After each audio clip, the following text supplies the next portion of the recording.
So my name is Darsha Hewitt, and I'm the co-facilitator for MusicMakers Hacklab along with Peter Kirn.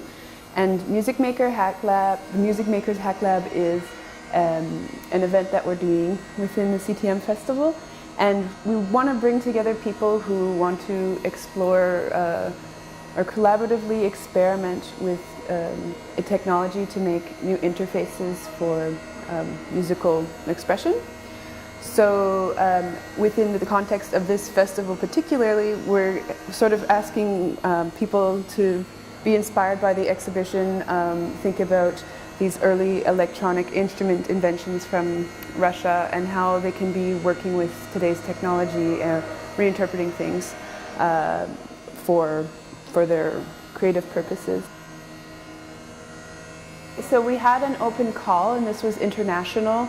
And some of the main things that we made sure to outline is that we weren't necessarily interested in people submitting an idea for a finished project. We were more interested in people who were open to collaboration and who wanted to kind of take creative risks alongside other artists, some of whom maybe they've met before and others who they haven't. And this is important. Collaboration is very important in this field where we're building our own technology for art, sound art and music, because there's so much information, it's so specialized, and so much information can be learned through knowledge transfer just by being around each other. So it's really great. There's a lot of skills that are being shared, a lot of techniques, and we're each learning from each other. So this is a really fruitful period. So while we're collaborating, we're learning from each other and creating at the same time. You have to give up, you have to be open to giving up some control, because if you have a strict idea of what you want to do in a collaborative experience, it might not be as there might not be as much depth to it, because you're perhaps not realizing that other people have contributions to make that perhaps you didn't necessarily think it's something you would be interested in, but all of a sudden you can be really inspired by somebody else's approach.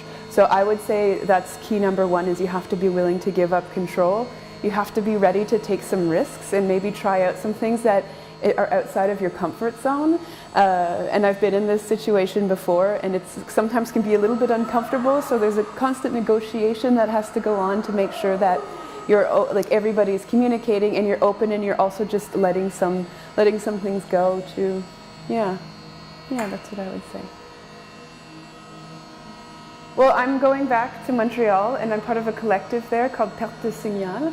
And one of the things that we do is we have a pretty unique residency. It's an open source residency, so projects can be submitted for to develop technology or develop projects that are open source in nature, or artwork that sort of looks at this idea as well. So that's there, and for me, I'm going to continue working in my studio and having a fun time at the festival.